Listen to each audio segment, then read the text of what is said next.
Welcome to Medal of Honor, above and beyond.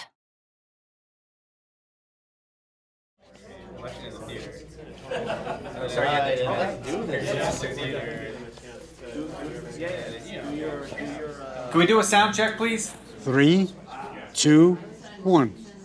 Okay, here we go. And what are the medals for? I can't really see what they are. One of them is the Good Conduct Medal. And I say that was because they never caught me. These guys you served with, or was it just a collection? I know all these guys. One thing was clear when making the gallery for Medal of Honor Above and Beyond. We needed to include the voices and experiences of actual World War II veterans. It's a Nazi flag that I liberated, signed by some of the men that served with me. The Germans, they tried to get the plane and the glider to go down together. You could see the traces coming up at you, and you just hoped that it didn't hit you. We were incredibly fortunate to find veterans who had great stories to tell. We were on the front lines, and hell was breaking loose. And their stories are as amazingly diverse as the people who fought in World War II. Quand vous connaissez deux personnes, c'est une de trop. En 1942, la vie a commencé à devenir difficile. The gallery dates back to the beginning of the Medal of Honor series. In the original game, we included short mini-documentaries that were made up entirely of archival footage. As we were going down, I could see the body of water. When it came time to reboot the series, we decided to reimagine what we could do with the gallery. Linguist probably saved his life. It quickly became a chance for us to give players a deeper understanding of what it was like for the real men and women who fought against Nazi Germany and Imperial Japan. When you're aiming a gun at somebody, it's terrible. The bombing and the shelling and the bursting. We were there during a war. Within the first few minutes, we lost so many men, we were not a combat unit anymore. We wanted players to step out of the game world and into the real war. That's a piece of shrapnel. That's a piece of shrapnel. Yeah. To know what it was like to be there when it actually happened. Je vais vous faire un aveu. Il y a 70 ans que j'essaie d'oublier ça. I'm glad we got the right location. Yes. Yeah, okay. What an honor to know these men and women. We took some of them back to their former battlefields in Europe. You were there with us.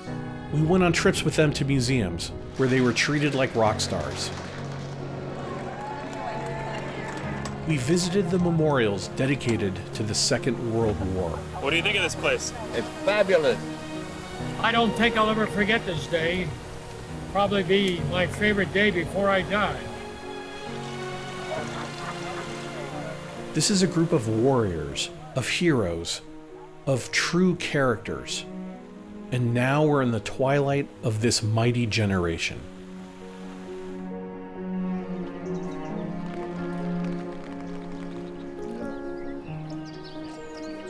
They sat down for countless interviews, traveled thousands of miles with a camera crew in tow, and revisited the most harrowing times of their lives. And they did it for you.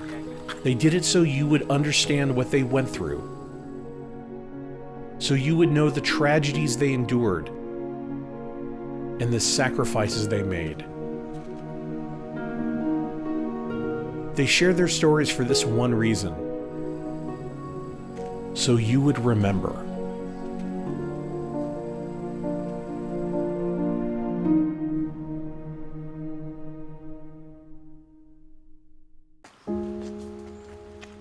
Below this curve in the road, I believe, right up here. And there was an embankment, which we got down behind, and we waited for the signal to attack. All of a sudden, the Germans were shelling the area. None of us were ready to go. I was next to Smitty over here. He was hit by an 88 millimeter shell. Never knew what hit him.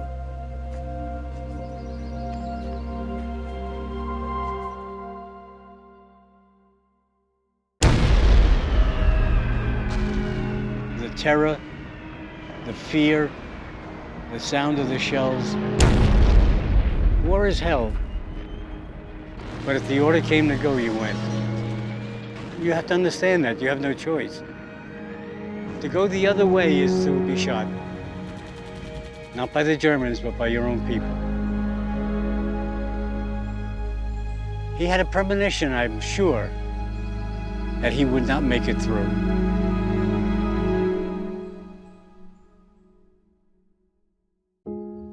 Once we went over the embankment after the order came, Smitty had less than 15 minutes to live.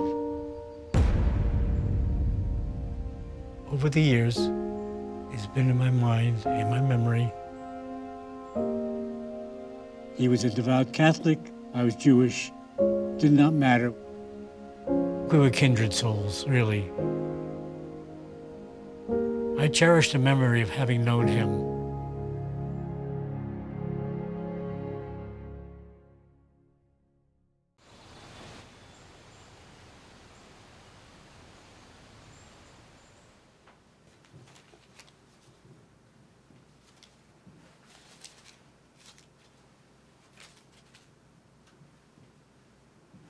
After the war, my thought was, you promised him, you owe it to him.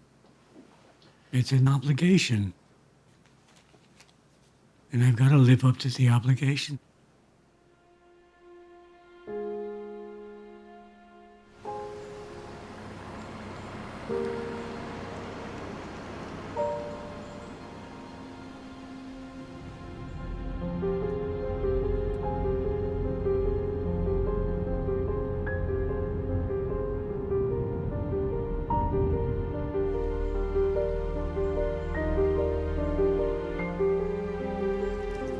Herzlich willkommen, Thank you. David. Yes.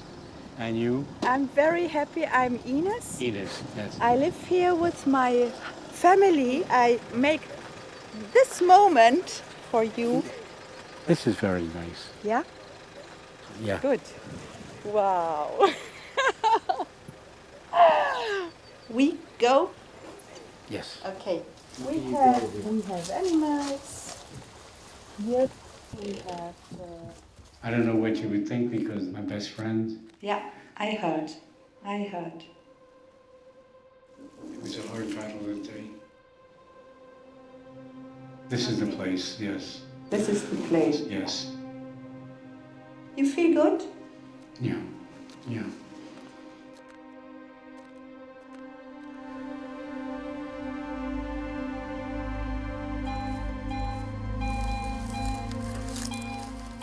There was so much being fired here that day. It has to be in the ground.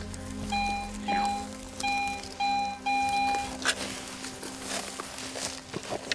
Okay. Okay.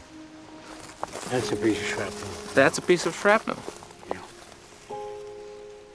I saw the body there. But there was nothing I could do. He wasn't wounded, so I couldn't treat him. And the shells were falling, and I had to keep moving. He was on his knees, and his head was down. You want me to show you? He was hit and died instantly.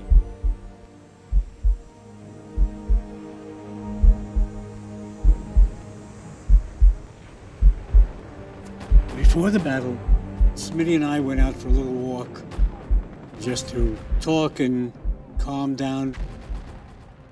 He says to me, look, if something happens to me, you've got to go visit my parents.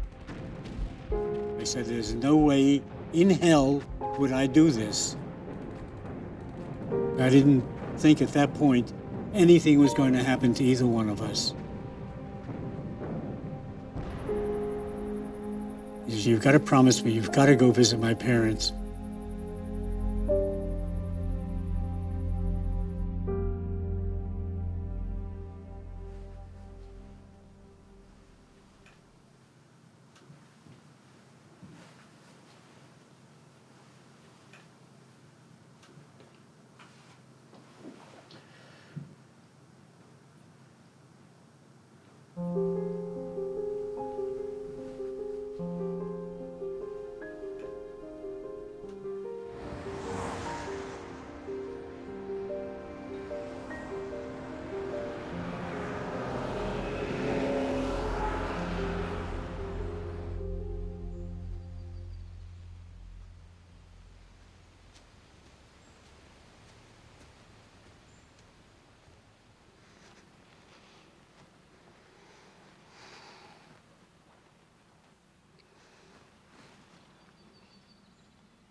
I went and saw your parents.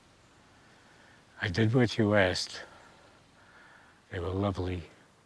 Wanted to know all about you, what happened, how it happened. And we had a very nice meeting. It was my honor to do this. And Smitty, I've thought about you often over the years. What a shame, what a shame. God rest your soul and rest in peace.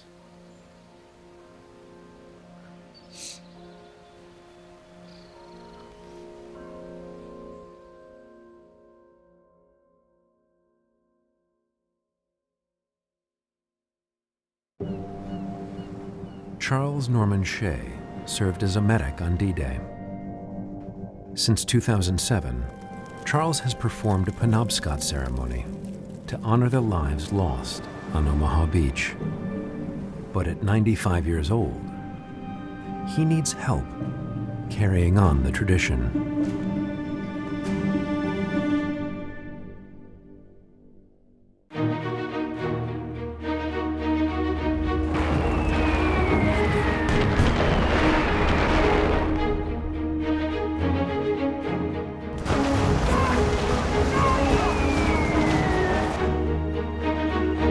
My name is Charles Norman Shea. I am 95 years old.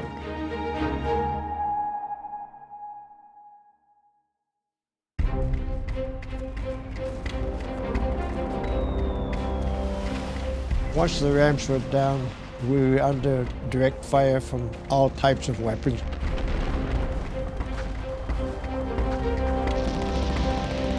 Within the first few minutes, we lost so many men, we were not a combat unit anymore. When I saw so many dead, I had to stop and try to push them out of my mind so that I could help save the people that were dying.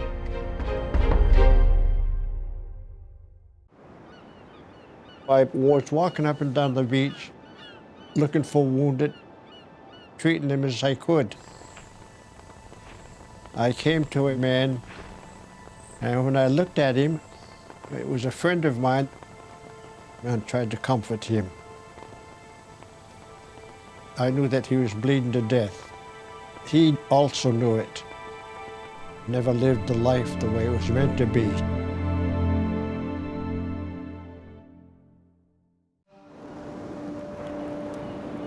This is a smoking ceremony. Our way of trying to communicate with the souls of the people we are praying for.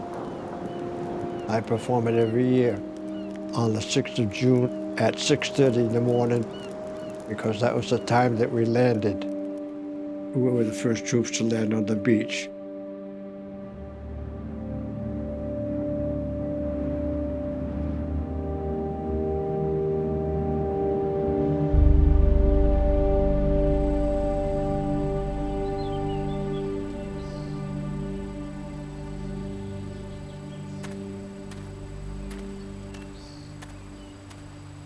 It's really good to be over here to see you. You know, it's been years. The trip over was really good. It's an honor for me. Oh. As you know, I would like somebody to carry on the smoking ceremony. I'm getting to the point where I know that I am approaching my last days, and I want to get things settled. I'm very humbled that you asked me to take this over for you and to honor the men and the women that passed here. I can think of nobody better than you, first leader of the Penobscot Indian Nation, and I would like you to accept the torch that I would like to pass on to you. Well, I would do that with all honors, Uncle. You know, so thank you. Okay, good. I'm happy to hear that. Yeah.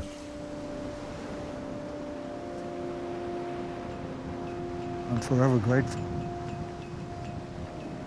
for my Uncle Charles to ask me to take care of the ceremony that takes place here every year. My gratitude is beyond words. The legacy of it continues on.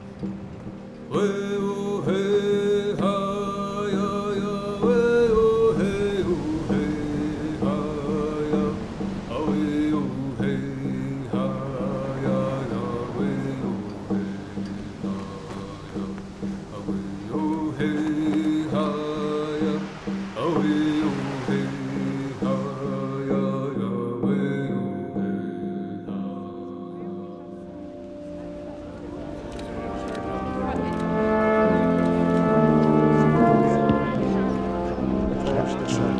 a true honor to meet you. As a representative of the 1st Infantry Division. Ah, Brandon General. I am, yes. This is the schedule for this morning. You are just after Charles. Okay. I got a lot of relatives that fought in this war. So you begin to think about those people,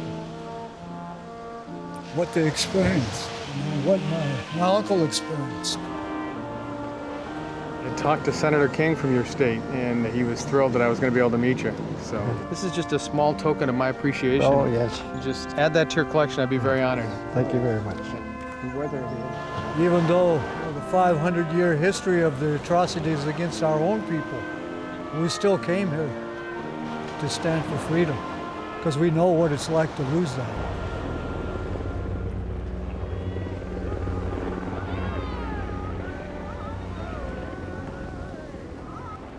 We are gathered here to ensure that the great sacrifices made by Native American nations in the Second World War are no longer ignored and never forgotten.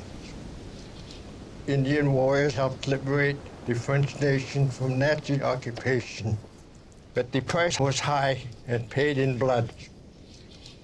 Today, I am perhaps the last Native American survivor of bloody Omaha. During this part of the ceremony, we're going to ask that once they start, that there are no photos.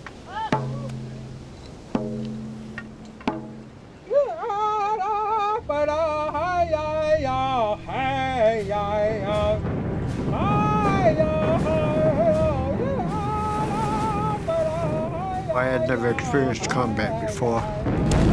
The firepower that was coming at me from all angles, there's not much that you could do about that. But I found a spot, and I was treating the wounded there, bandaging broken arms or broken legs.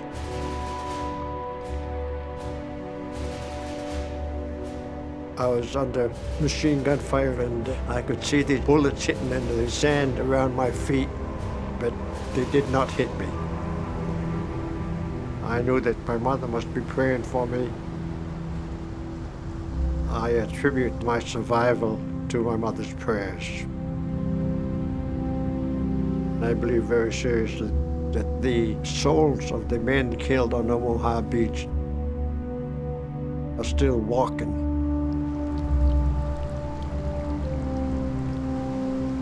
In the smoking ceremony, I can converse with these men. I try to assure them that they are not forgotten. Our people as Native Americans, that's how we live. We live by prayer. A culture that has been handed down to us from generation to generation.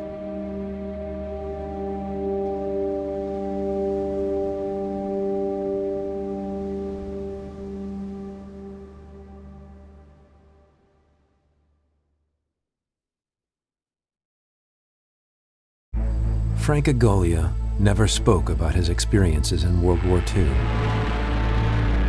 But when he revisits the site where his glider crashed in France, he unexpectedly meets someone who shares the same emotional costs of war.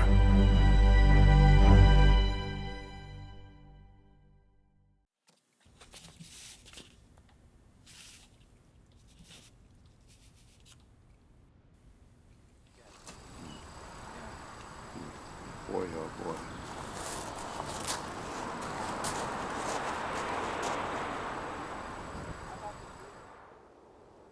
I had a song with the 82nd Airborne, and I'll try to remember the words. We're all Americans and proud to be. We are the soldiers of liberty. Some ride the gliders through the infantry, others the sky paratroopers. We're all Americans and fight we will till all the guns of the foe are still airborne. from skies of blue. We're coming through. Put on your boots, your parachutes, and into the dawn we will all be gone to fight them all the 82nd way. That's about all I know. I knew that we were going into combat, but I didn't have any idea what was in store for us.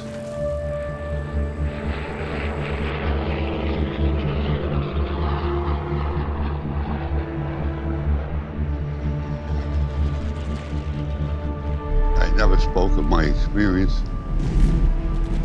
I just didn't want to talk about it. That was my feeling, to leave it go.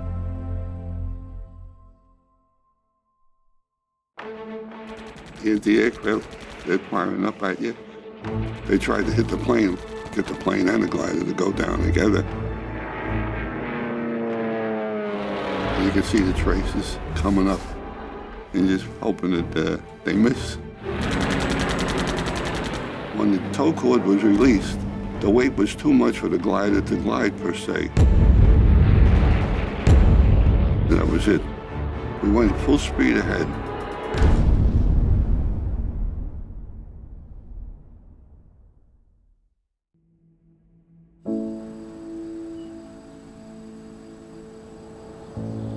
The last time I was here was in June of 1944. I was 20 and a half years old. Didn't have any idea what was in store for us. You just went with the flow, not knowing what could happen. The units which would later participate in the assault on the Cotton Carrier aircraft were shot down by friendly forces. The glider I was on, it held 26 troops. A C-47 cargo plane towed the glider. And we didn't know how safe it was going to be because it was so light.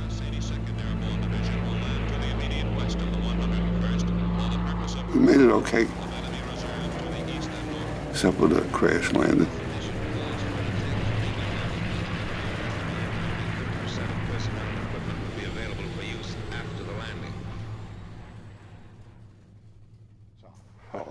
No, what's that? Right. Little glider. Yeah.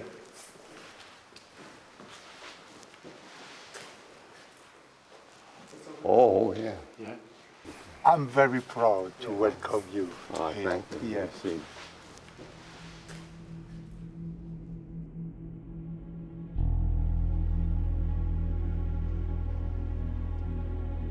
Back home again. Word came from the warrant officer up front to be prepared for a crash. We all laughed a little bit. How much can we be prepared? As we were going down, I could see the body of water.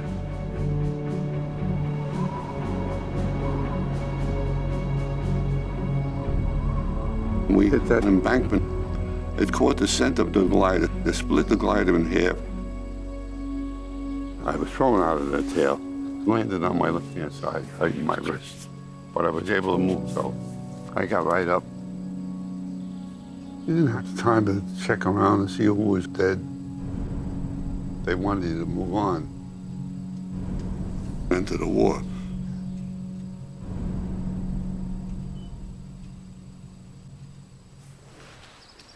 J'ai vu de vos camarades qui ont tombé ici dans les planeurs de cette ville-là. We saw your mates falling in gliders, Right. and a lot of men died. So an American soldier knocked at Yves' father's door to say, we need men to help us to bury our soldiers. So Yves started to dig. Tous les soldats américains morts étaient tous enveloppés dans des parachutes. All the American soldiers who were dead were wrapped into the parachute. With an American truck, they were going around the area to collect the dead bodies, putting the body very well organized. 6000 morts dans le cimetière. In the cemetery in front of his house, there were 6,000 dead. He was not even 17. J'ai vieilli 10 ans. And on these few days, he aged 10 years. Oh, gee whiz. C'est de voir ce qu'était le drame de la guerre. To see the drama of war. Oui. Et vous êtes encore là aujourd'hui, et moi aussi. And you're still here today, and he's here today. And you were there with us. You were there with us. Mais vous étiez là-bas avec eux. Oui, Vous étiez là avec vous. oui. Avec eux. Thank you. Thank you very much. When I got out of the service, I never spoke of my World War II experience. It's not that I forgot about it. I kept it to myself. But this trip, it made me feel like I did something worthwhile. Puts a lot to rest.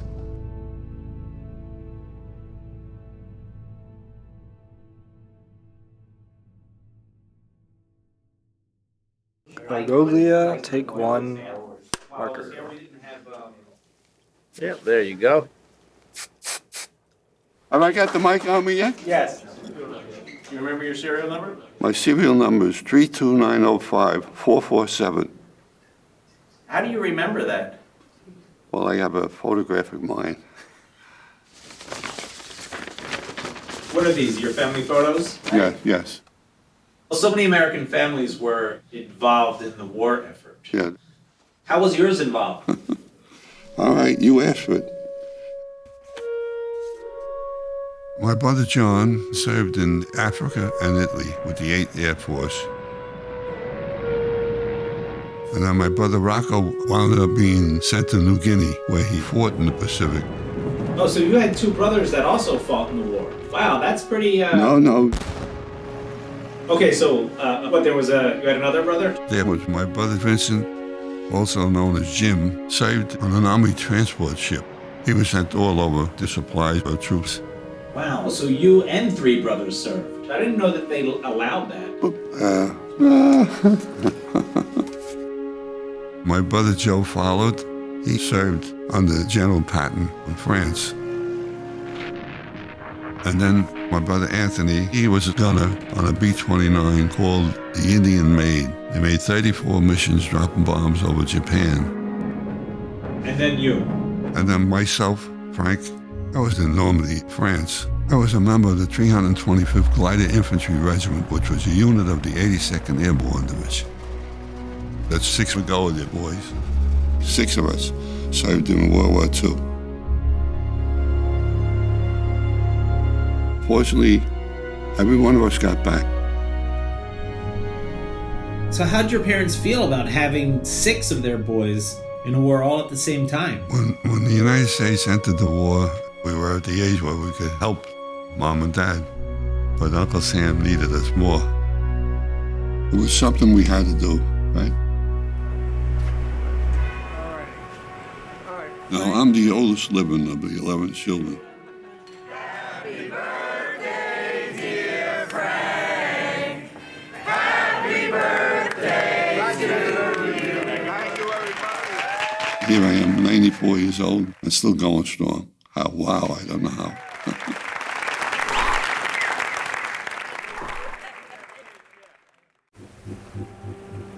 During World War II, Frank Watkins served on a submarine in the Pacific Theater.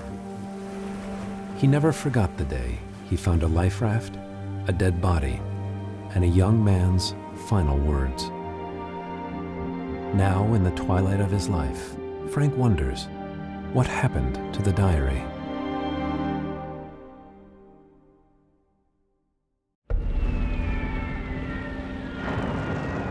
Everybody was saying the Japanese were going to invade America. So I joined the Navy in '41. When I told the skipper I wanted to go aboard submarines, he said, well, you better go up and see the doctor. So the doctor said, well, hold your breath. After 30 seconds, he said, okay, you qualify. One day we were cruising on the surface. When we look out, said, I see a raft. I see a raft. So we go over there, full speed ahead. And sure enough, there's a raft and there's a guy in it. You want to hear the rest of the story?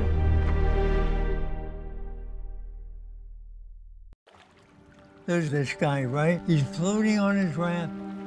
And when we pulled him out of the raft, he came all apart in pieces. You know, he'd been in the raft dead for quite a while. But that's when we found the log that he had written and explained exactly what happened.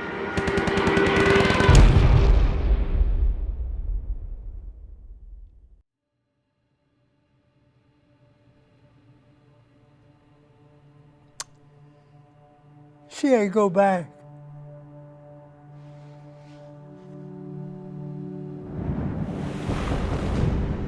Your mind starts going back, you start reliving what used to happen. Terrible.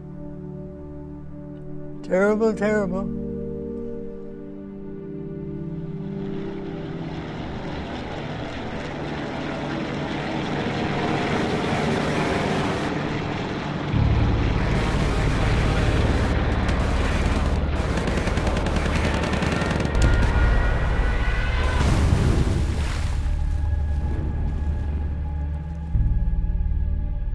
There were three of them, Gibson, Cooper, and Sterling. They were in a plane and had a ditch.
Jack Cooper. I'll carry that name until I go, you know?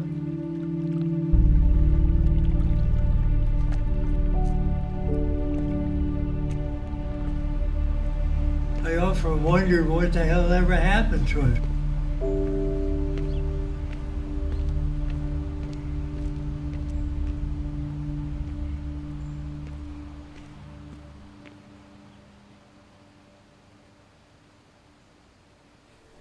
Well, would you like to see the diary? Oh, let me see it. Okay.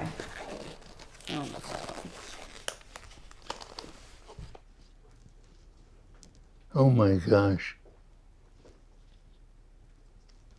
Do you want to hold it?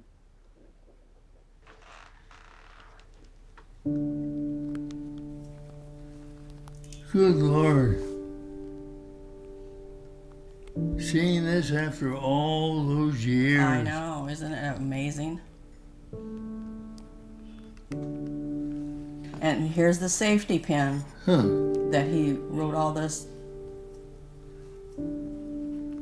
It's unbelievable. Yes.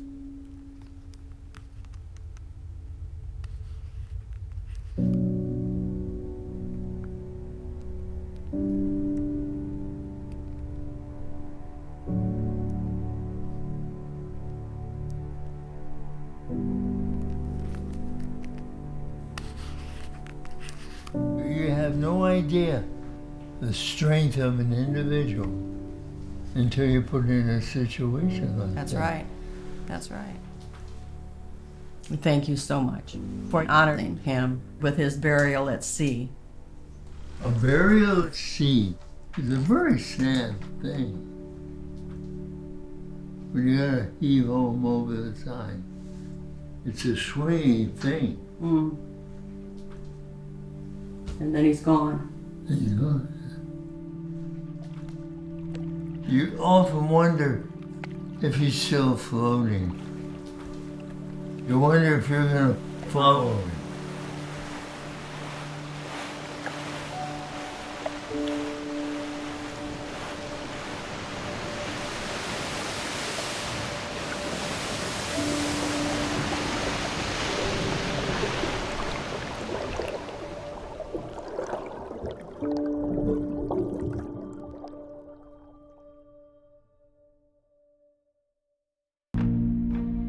Vincent Long was one of the first African Americans to join the United States Marine Corps. His segregated unit was among the first to see combat in World War II. During his service, Vincent endured prejudice and racism. 7 decades later, the U.S. Marines finally give him the long-delayed recognition he deserves. Before World War II, Marine Corps was strictly white. It was a white outfit.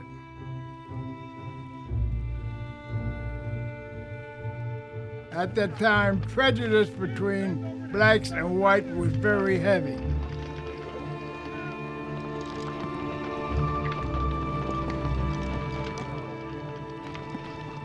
The white man was above us, we were under them. They treated us like dogs.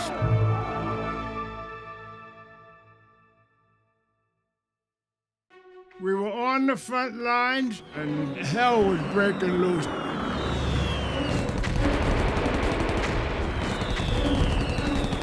The bombing and the shelling and the bursting, floating bodies, people dead or wounded. All you're thinking about is survival. And your whole things get better when you get back home.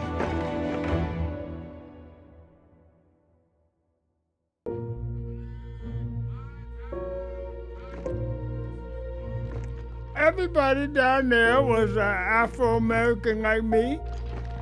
We never saw no blue uniforms when I was in the Marine Corps. We were part of the United States Army. They didn't give us the recognition that they gave the white Marines.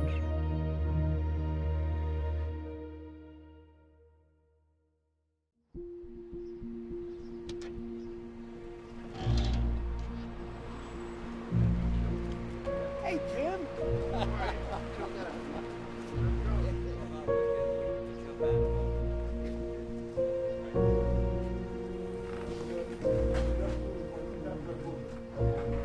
All right, Vince, ready?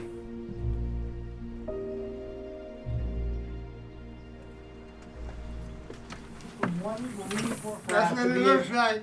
Yeah. It's your size. Yeah. My size. It's our honor.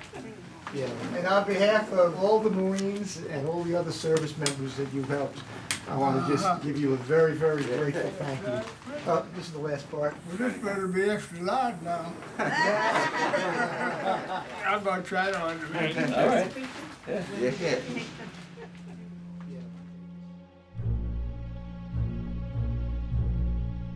When I turned 18, we had to report for the draft. the Marine Corps with the beautiful uniform looked good. I asked, if I gotta go in, why can't I go in the Marine Corps?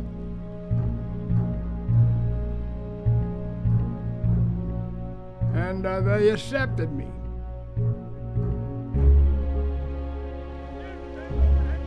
At that time, prejudice was very heavy. They know so many ways to punish you. So you had to accept it and keep your mouth shut. Captain Adams, the man told me to my face, by God long, I'm gonna get your black ass killed. The Mayor's Recognition Award is presented to the Honorable Veteran Vincent Long.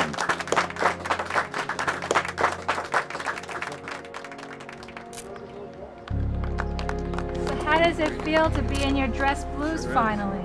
Good, very good, very good. It took them 71 years, but we made it. To hell and back. I've been there.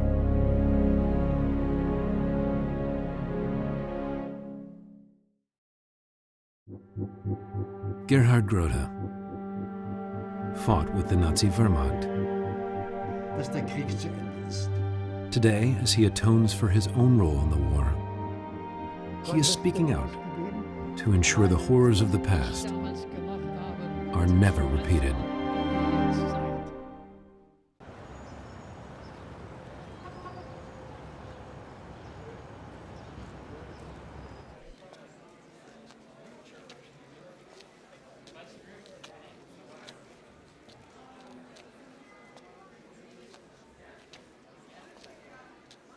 Ich habe gekämpft für eine schlechte Sache. Als Angehöriger der Nazi-Wehrmacht.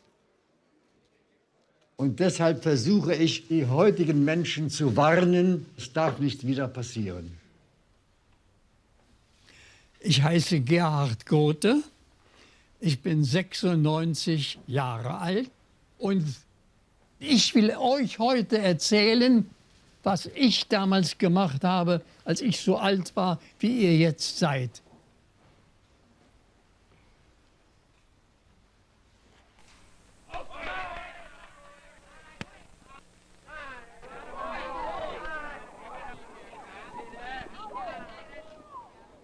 Als Hitler an die Macht kam, war ich ein Kind.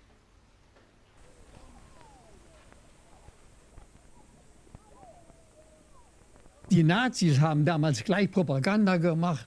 Wir Kinder sollten alle mit in die Hitlerjugend rein. Meine Mutter war dagegen. Aber mein älterer Bruder und ich, wir haben sie immer bedrängt. Mutti, wir möchten ja auch mit. Bei uns ist es so langweilig. Da ist was los. Die machen Sportveranstaltungen, an den Wochenenden machen die Wanderungen. Dürfen wir nicht auch? Hat sie endlich gesagt, na gut, wenn ihr wollt, dann geht er. Das war meine erste Erfahrung mit dem Nationalsozialismus. Als der Krieg anfing, dachte ich, hoffentlich geht das schnell, ohne große Kämpfe. Und dachte, dass mich persönlich das nicht betreffen würde. Aber im Oktober 1940 wurde ich eingezogen zur Nazi-Wehrmacht. Ich war in den ersten Jahren ausschließlich an der Ostfront eingesetzt, als Geschützführer und dann Unteroffizier, überwiegend am Blockadering von Leningrad.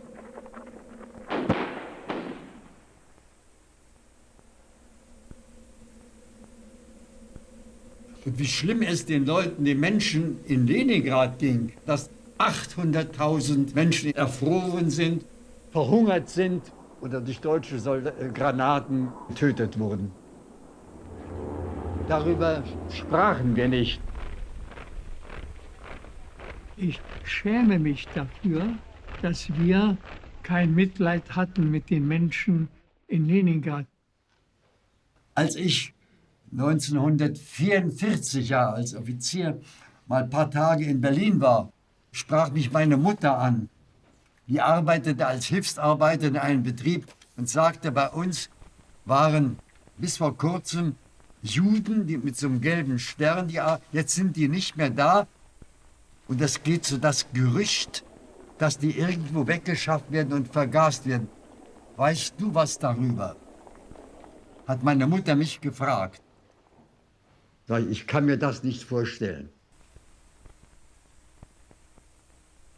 Dachte man nicht, das wusste man nicht, wollte man auch nicht wissen.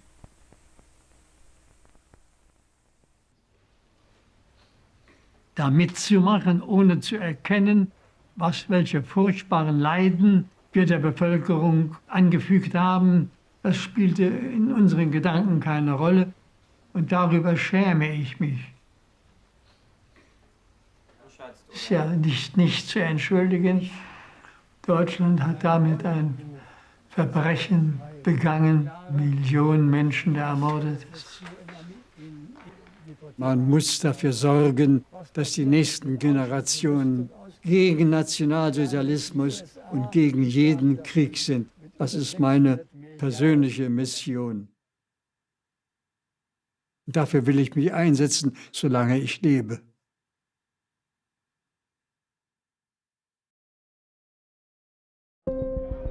Colette Morin-Catherine. She and her family were members of the French resistance. After her brother is killed in a concentration camp, Colette swears she will never step foot in Germany. But that all changes when a young researcher asks for help, documenting the story of Colette's brother.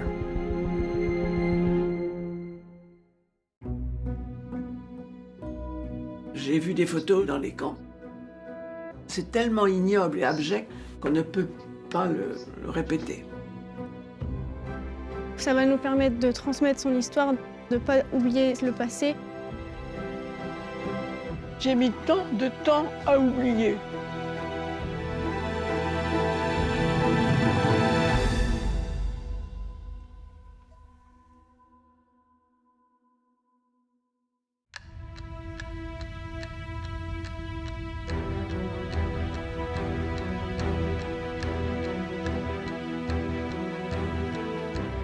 Et il travaillait sur la construction des bombes. Il travaillait 24 heures sur 24, donc le travail, il s'arrêtait jamais. Mon Dieu. Il fallait absolument le mettre au point, cette arme redoutable qui devait leur faire conquérir le monde.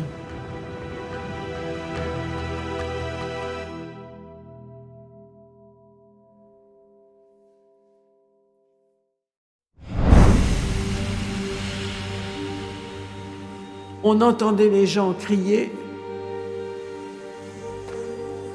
on les entendait appeler, parler. On ne pouvait pas approcher. Et puis il y avait des centaines de voix qui se mélangeaient. Je vois encore ma mère accrocher les mains dans le treillage, appelant « Qui connaît Jean-Pierre Catherine ?» Appelez Jean-Pierre Catherine. La politique des Allemands, c'est ça, c'est nuit et brouillard. Ils arrêtent quelqu'un, il prend un numéro, il perd son identité. Un des gardiens nous a dit qu'il y avait un train qui partait pour la déportation. Et le train est parti avec mon frère.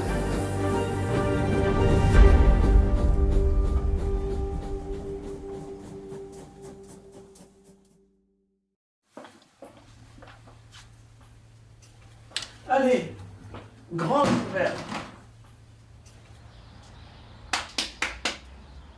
Alors où es-tu?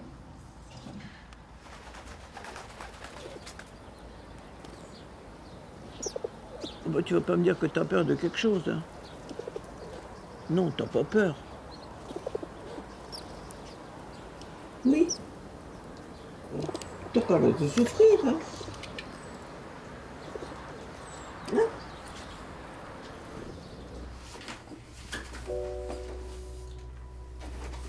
Colette, vous avez toujours refusé d'aller en Allemagne. Pourquoi, à 90 ans, vous décidez d'aller dans le camp de concentration où votre frère est décédé? J'ai vu comment se comportent certaines personnes qui visitent les camps et ça me hérisse.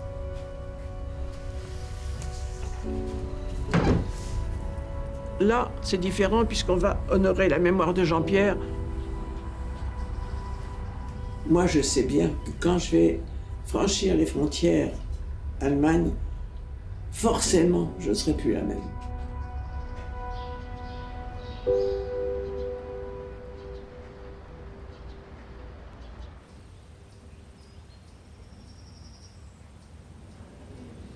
Là-bas, c'est la photo de Nordhausen. Ça, c'est quand les Américains ils sont arrivés, quand ils ont libéré Nordhausen. Et c'est là-bas que Jean-Pierre est mort. Jean-Pierre. Catherine. Jean-Pierre, Catherine. Ah oui, d'accord. Le frère de Colette. Et là, on a les portraits de personnes qui ont été déportées ou fusillées dans la région. Ces portraits permettent, au lieu d'avoir que le nom tout simplement, ces portraits permettent de mettre une image sur ces personnes qui ont disparu à Dora. En ce moment, je travaille sur le dictionnaire biographique des 9000 déportés de France, passés par un camp de concentration près de Nordhausen. Tous les déportés recevaient ce vêtement quand ils arrivaient dans le camp de Dora. Comme ça, même si c'est une période morbide, assez violente, ça permet de faire de la prévention pour dire plus jamais ça.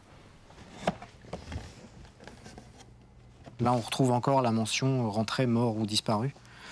On a rajouté au crayon, on voit bien Catherine Jean-Pierre, 12-3-26, avec le matricule. Là, il n'y a pas de photo, contrairement à d'autres fiches. TV. Pour ce livre, j'écris en particulier la notice de Jean-Pierre Catherine. Sur Jean-Pierre Catherine, je ne vais pas m'appuyer que de documents écrits, puisque je vais pouvoir rencontrer sa sœur, Colette. Je vais passer, quasiment une semaine avec elle. Auparavant, je ne suis jamais allée dans un camp de concentration. Ça va être la première fois pour moi, et aussi pour Colette, je crois. Donc, grande découverte.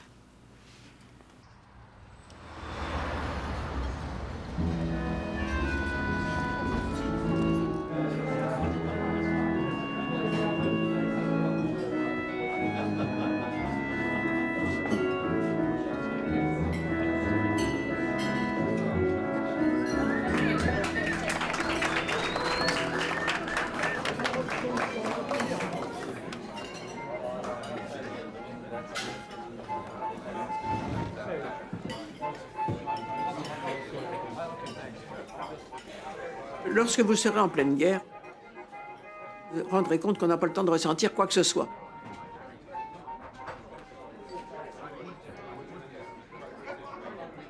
Pendant la guerre, nous étions donc résistants. C'était la recherche des renseignements, la distribution des faux papiers et aussi la collecte des armes. Par contre, un jour, mon frère a été arrêté et déporté aussi. Ça ne veut pas dire que la cicatrice n'est pas visible. Elle ne fait plus souffrir, au moins souffrir.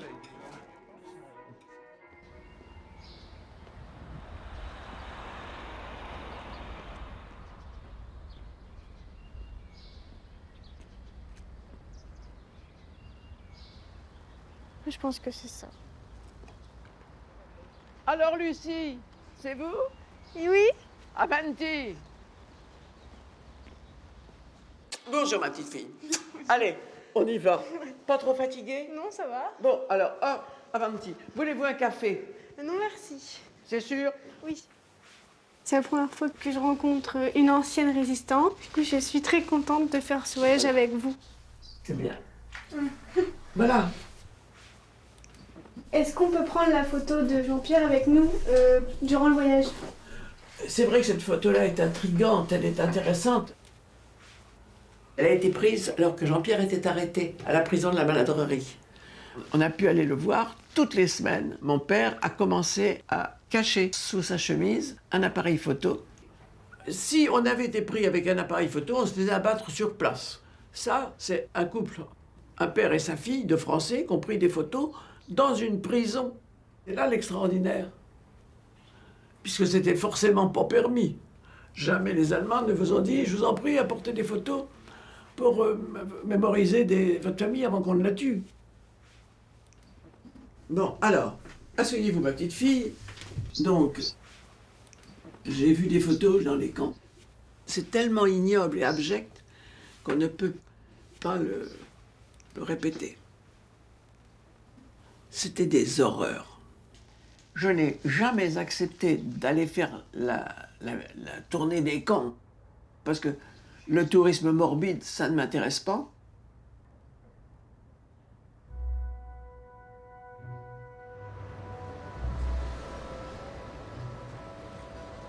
Si j'avais pas vu ton travail, je serais pas venu. C'est simple. Et quand vous êtes entré dans la résistance, oui. Est-ce que vous êtes entré comme ça spontanément? Donc entrer dans la résistance. Puis tu sais, faut pas dire qu'on rentre dans la résistance comme si on rentre dans une banque en disant bonjour, ouvrez-moi un compte résistant. Ça tient pas debout, ça. 1940, c'était la victoire de l'Allemagne et la capitulation de la France. C'est à ce moment-là que ma famille a décidé d'entrer en résistance.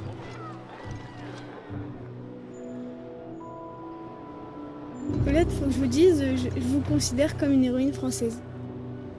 Bah quand même, il n'y a eu que 1% de la population française qui a résisté activement avant l'arrivée des Alliés. J'étais une gamine. On m'a pas demandé d'aller faire sauter un train, ni un pont. On m'a demandé simplement de m'asseoir sur le perron devant la porte et d'enregistrer les numéros des camions qui passaient.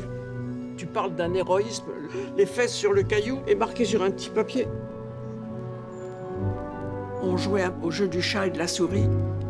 On a vraiment touché le danger. Plus exactement, le danger nous a touchés. Est-ce que vous avez eu peur pour votre vie? Je me suis rendu compte que j'avais couru un risque. Parce que quand la Gestapo s'était intéressée à une famille, on voyait plus personne. Donc on faisait ce qu'il y avait à faire. Mon frère était dans un réseau, moi dans un autre, avec ma mère.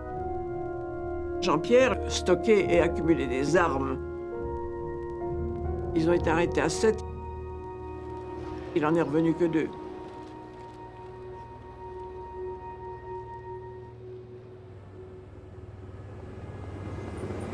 Je suis très contente que son histoire, elle va être publiée dans un dictionnaire. Oui. En fait, là, c'est la notice que j'ai écrite sur Jean-Pierre. Ah bah ça, je l'ai pas lu. Ouais, voilà. Quel était le caractère de Jean-Pierre? En acier, s'il avait décidé de traverser un mur, tant pis pour le mur. Il était redoutable de volonté. Bon, il avait d'avance sur ses études, un esprit méthodique, mathématique, voilà. Ça, c'est Jean-Pierre juste avant son arrestation. Vous étiez proche avec votre frère? Pas du tout. Pourquoi? Parce qu'il avait 3 ans de plus que moi, que c'était un génie et que j'étais un peu idiote. Et vous n'avez jamais passé de moments ensemble? Ah bah si, on a vécu ensemble jusqu'à ses 17 ans, jusqu'à ce qu'il soit arrêté. Mais il faut pas dire que le coup de vous dire « Oh, mon grand frère, machin », c'est pas vrai. Faut arrêter le cinéma de dire « Oh, j'ai perdu mon frère, j'ai tout perdu dans la vie ». Non, j'ai eu beaucoup de chagrin et je continuerai d'avoir du chagrin. Mais nous n'étions pas proches. La France, c'était pour lui la maîtresse inaltérable. Il était très exigeant en amitié, en travail, il était vraiment exigeant. C'était un petit peu ma maman d'ailleurs, parce qu'elle était comme ça aussi. Ma mère, elle était fille et petite-fille d'officier de gendarmerie. Elle avait fort mal vécu la guerre de 14, dans laquelle elle a perdu son papa et ses 2 frères. Ma grande mère de Lorraine, solide. Toujours eu ma mère avec moi, je ne l'ai jamais laissée. D'ailleurs, dans la détresse de l'occupation, ce qui lui manquait, c'était Jean-Pierre. On était en train de parler justement de son arrestation. Et elle m'a dit, et dire que c'est pas toi.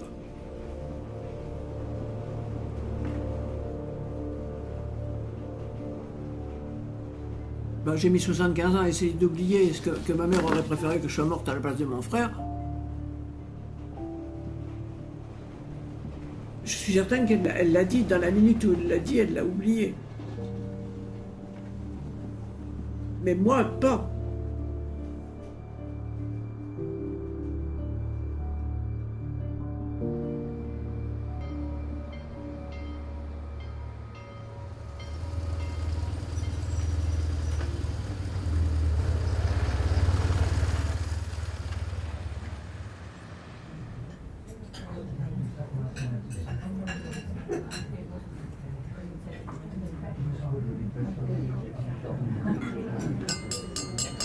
Verehrte Frau Colette, Sie sind aus dem traurigen Anlass hier in der Nähe des Grabes, vermuteten Grabes Ihres Bruders, der in unserer Stadt während der Hitler-Verbrechenszeit ums Leben gekommen ist. Die Umstände am Ende des letzten schrecklichen Krieges habe ich als Kind sehr lebendig durchleben müssen. Wir Deutsche bekennen uns zu diesen Fehlern, zu dieser Schuld und bemühen uns, etwas Ähnliches nicht wieder zuzulassen.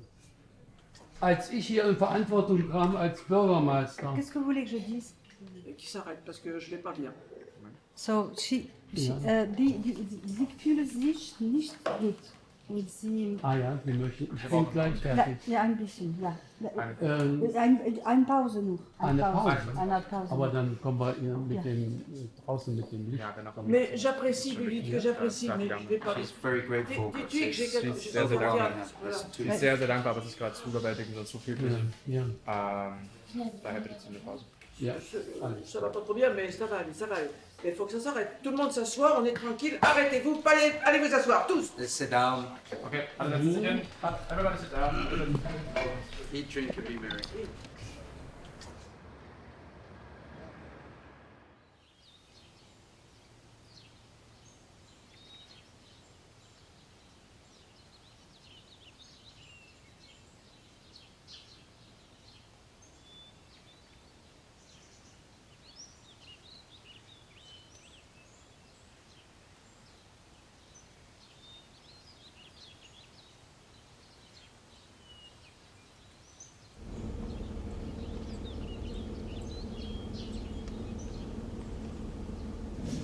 C'est là-bas que Jean-Pierre Catherine il est arrivé le 11 février 1945. Le bout de la Voilà. voie de chemin de fer, c'est là qu'ils débarquaient. Et après, ils ont marché jusque là-bas où on va aller. Si vous voulez bien y aller. Oui, mais oui, on va le faire. On va le faire, ma petite fille, on va le faire. On est même là pour ça.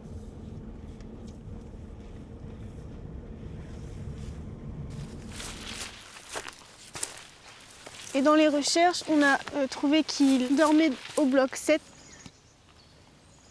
Avec ce document-là. Oui.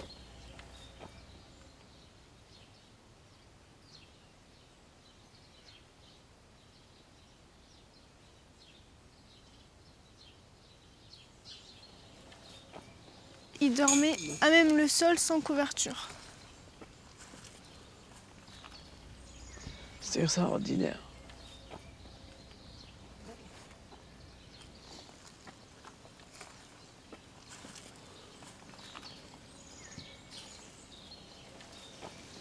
Regarde ailleurs, toi.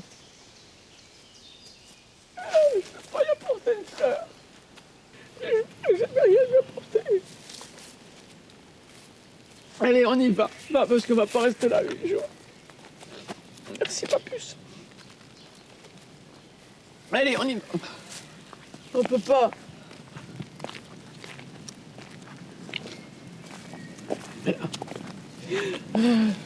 Voilà.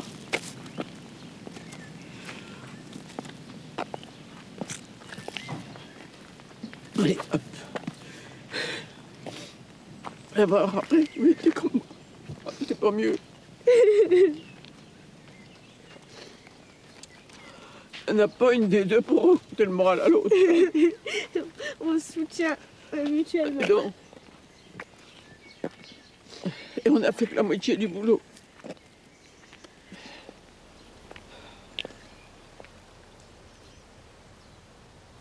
Le détail du morbide, je vois pas en quoi ça t'avancerait dans tes études.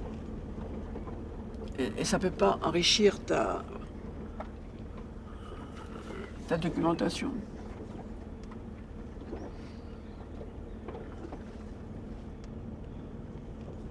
Ça va nous permettre de transmettre son histoire, de ne pas oublier le passé. J'ai mis tant de temps à oublier.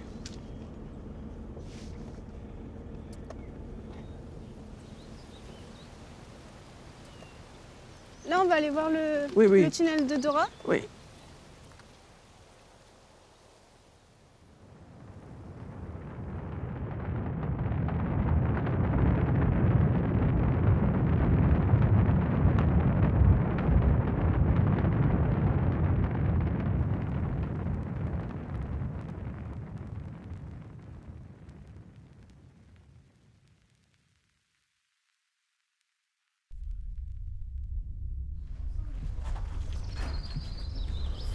Jean-Pierre, il allait travailler là-bas.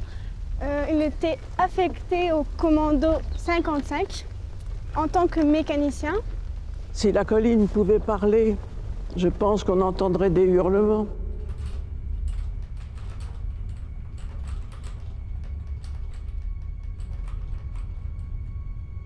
Il travaillait sur la construction des bombes.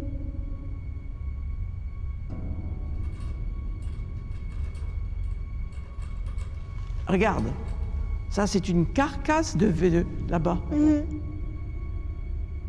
Metal Can. C'est effrayant. Mon Dieu, c'est monstrueux.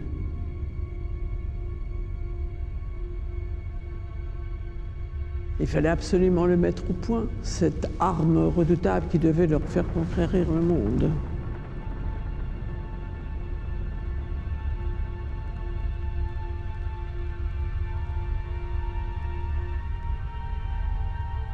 Il travaillait 24 heures sur 24.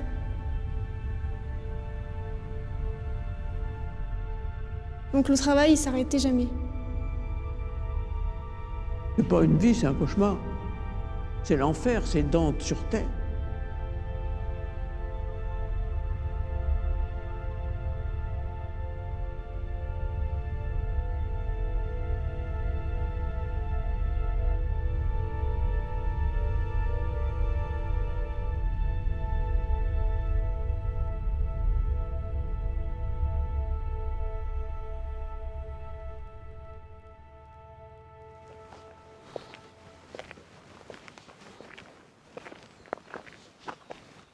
Vous voulez rentrer? Oui.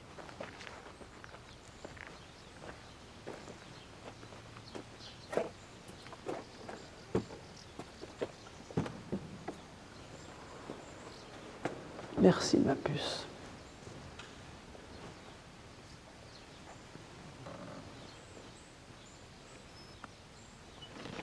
Est-ce que vous êtes en colère en étant ici? En colère, j'ai dépassé la colère. Je suis...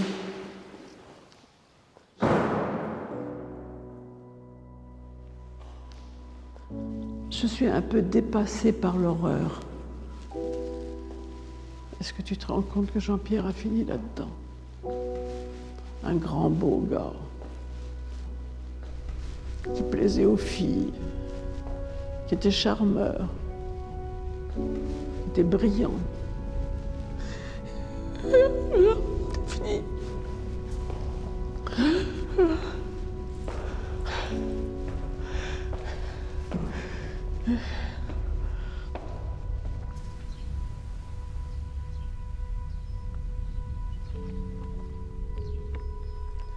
Ça va se refaire. Ça va aller.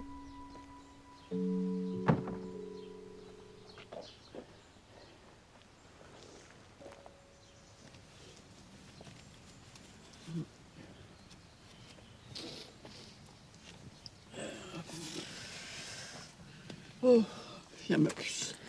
Ça va? Ouais. Et qu'est-ce que votre mère, elle aurait dit si elle avait été là? Oh. Tu sais, si ma mère avait été là, elle aurait été très droite et elle aurait dit « Je ne t'avais pas mis au monde pour subir tout cela. » C'est certain. C'est certain. Elle aurait été très droite. Elle aurait été plus courageuse que moi, ma mère. Elle a toujours été merveilleusement courageuse, cette femme-là. Ah ben écoute, ma petite fille, je vais te faire un cadeau.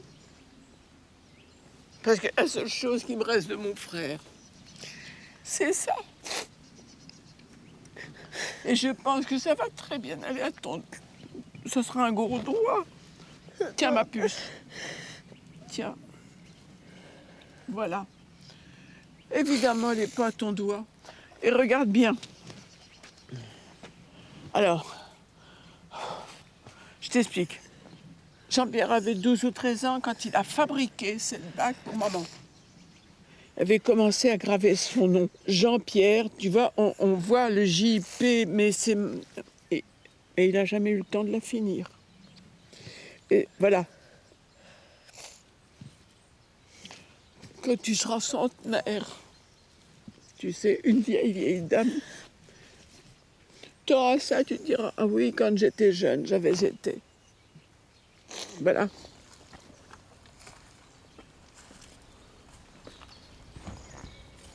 Je suis réputée pour ne jamais pleurer. Mais comment veux-tu que je pleure devant des étrangers? C'est pas possible. Hein? Donc, voilà. J'ai pleuré pour les années à venir. Pour toutes les années à venir. Écoute. T'entends les oiseaux qui chantent? Qu'est-ce qui sait si les oiseaux ne sont pas les recueils de nos peines ou de nos chagrins? On n'en sait rien. Peut-être Jean-Pierre nous dit qu'il est content.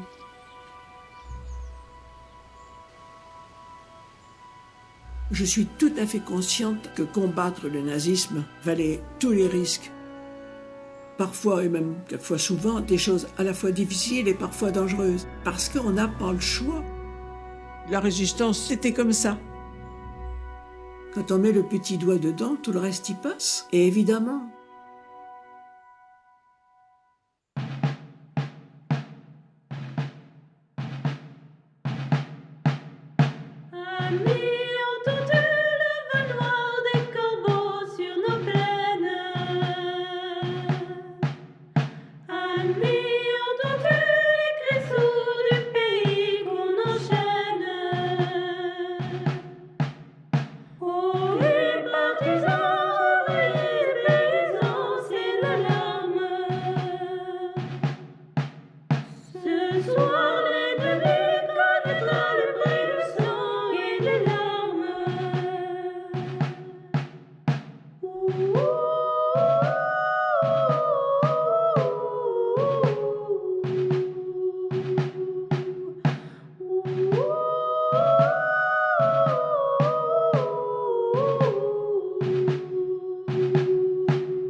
coming back deserve your welcome home, and we thank you for doing so tonight. We'd like to have 2 lines, and you'll be able to say hello to them and shake their hand and welcome them back home. There are 100,000 different stories we could all tell about these incredible human beings. I got my notice to go home on June 10th. In comes the first sergeant, and he stands there with a piece of paper, and he says, sergeants, Blum, and he starts to read off our names, and I screamed out, "Are going home." And he says, "Are going home."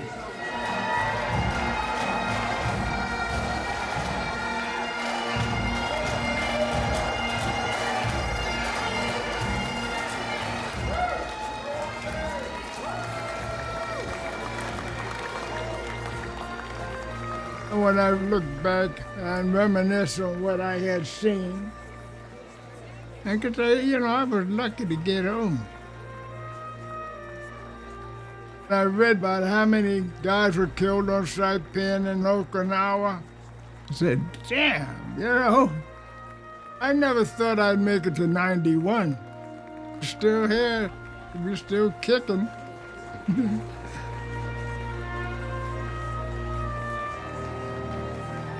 We used to go to reunions. The wives used to tell us, "You ever have nightmares at night?" My husband, all of a sudden, he wakes up screaming. I said, "Oh, he was remembering something that happened maybe back on Iwo Jima." I don't know, maybe it's my nature. I block out things that I don't want to remember, and I go on. We were fortunate, We started a life full of, again, trying to get back to normal.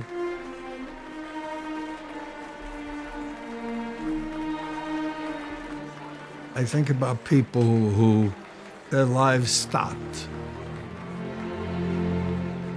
A life stopping. They didn't see this, they didn't see that. They didn't do this, they didn't do that. I am one lucky, lucky person.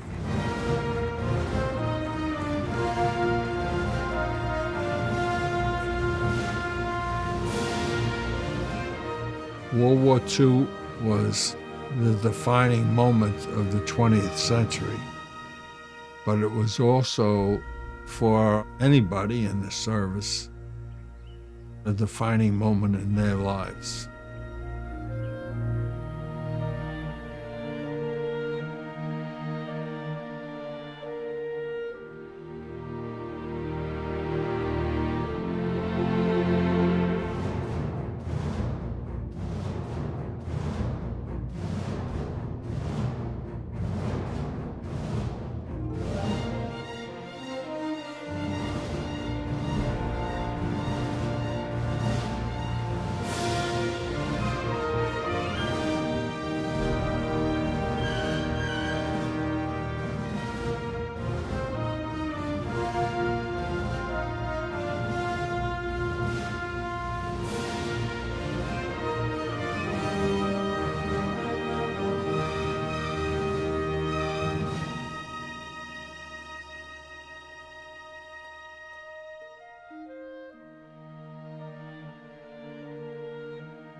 Along the banks of the Mississippi stands the shell of a factory that changed the entire course of World War II. It's been said, in fact, that the boats produced here sank Hitler. The PT boats, or patrol torpedo boats, were fast, nimble, and fierce watercraft, loaded with weapons that could take down enemy targets. The LCVP, short for Landing Craft Vehicle Personnel, was commonly called the Higgins boat.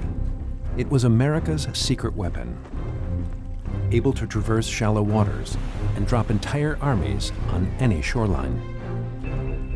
It became the iconic symbol of the Normandy invasion and was used in every theater of the war, Atlantic and Pacific. The Higgins boat was so essential to Allied victory that General Dwight Eisenhower later called it the boat that won us the war.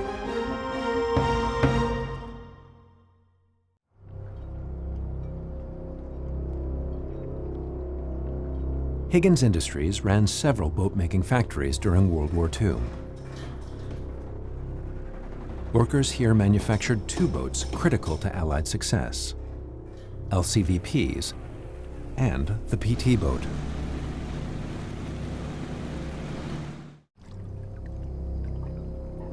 The location of this factory provided a perfect place to test the boats in the shallow waters of this turning basin, which leads into the Mississippi River.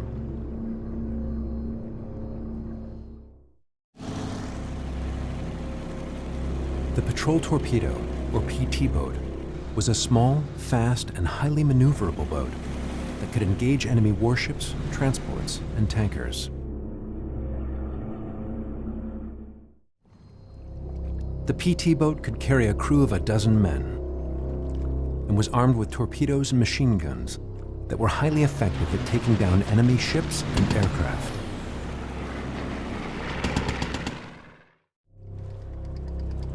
The LCVP, or Higgins boat, could hold 36 men, operate in 3 feet of water, and unload crew and supplies in as little as 4 minutes.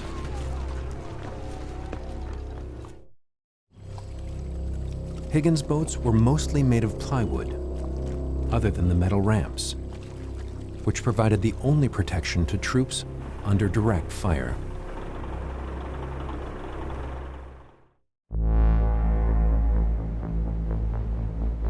At the D-Day site in Normandy, there's a point of land overlooking the English Channel that still bears the remarkable ruins and scars of battle. It was the largest amphibious operation in history. The landing of 156,000 Allied troops on 5 massively fortified beaches.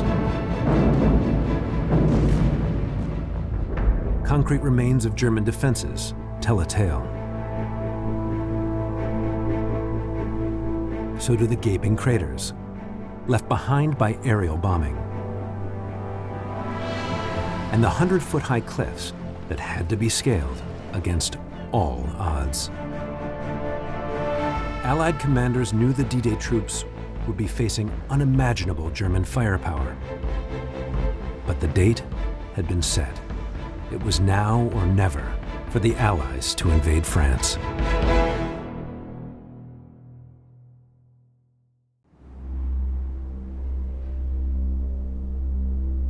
On D-Day, U.S. Army Rangers scaled 100-foot cliffs to seize artillery that could have fired on troops landing at Omaha and Utah beaches.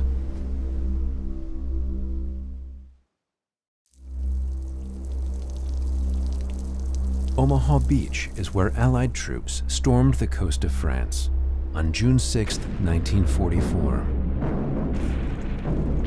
Facing extreme fire from Nazi troops stationed on the cliffs above.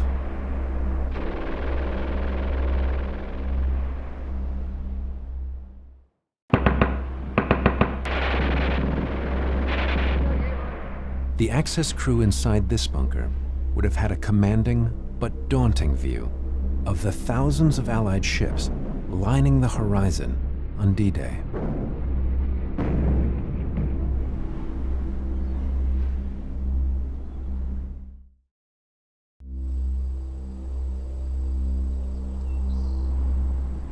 Hedgerows are thick barriers of trees, brush, and trenches that characterize the Normandy landscape.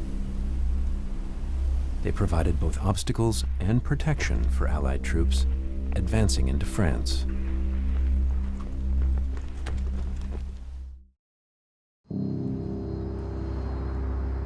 Along the Atlantic coast of France, a ghostly fortress looms. It once housed the Nazis' greatest stealth weapon, the German submarine, or U-boat. U-boats sank nearly 3,000 ships, torpedoing 14 million tons of desperately needed Allied cargo. To protect their U-boat task force, the Nazis built massive bases along the French coastline. Saint-Nazaire's base was designed to be indestructible. Its 7 layers of concrete and steel ensured no Allied bombs could touch the vital U-boats within. And none ever did. Decades after the war, the Saint-Nazaire U-boat pens still stand, haunting the now peaceful coastline, an enduring reminder that Hitler's Third Reich was meant to last 1,000 years.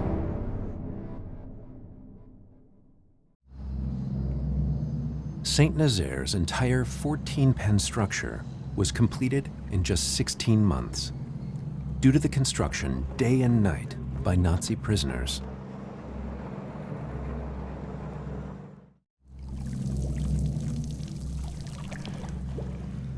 This pen at Saint-Nazaire protected U-boats against Allied bombing raids. Despite countless attempts, the Allies were unable to damage this protective fortress.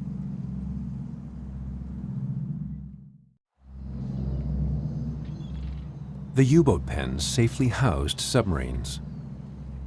But the submarines were not a safe place for sailors. Of the 38,000 men who served in U-boats, only 8,000 survived. No other branch of any service of any nation suffered such a high casualty rate.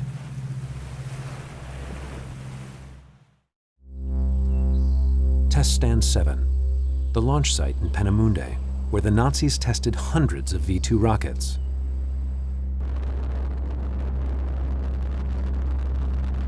Many failed, but the few that succeeded changed the world as we know it.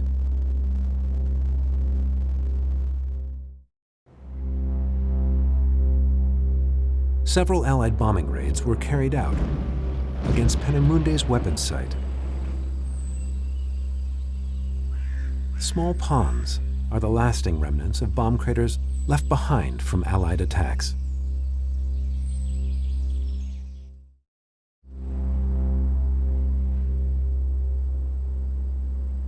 Referred to by Nazi scientists as Werkssud, this quadrant was where Peenemunde's V-2 production plant was based.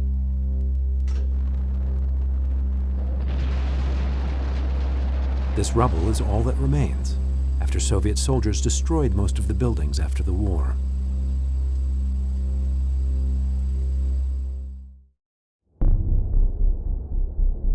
There is an island in the Baltic Sea where German scientists of World War II developed weapons beyond anything the world had ever seen.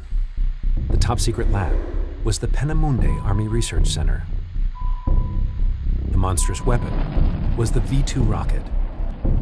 It was the world's first ever long-range ballistic missile, 6 times faster than the speed of sound, each carrying nearly a ton of explosives.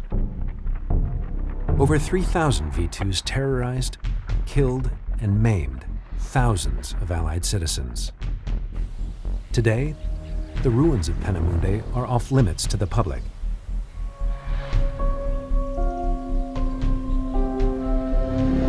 Unexploded Allied bombs litter the landscape. Nature has tried to reclaim the former Nazi weapons site. But the history that happened here can never be erased.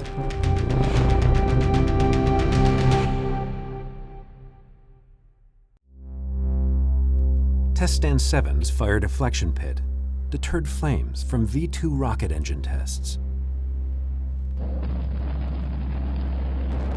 It is now a quiet reminder of an explosive past.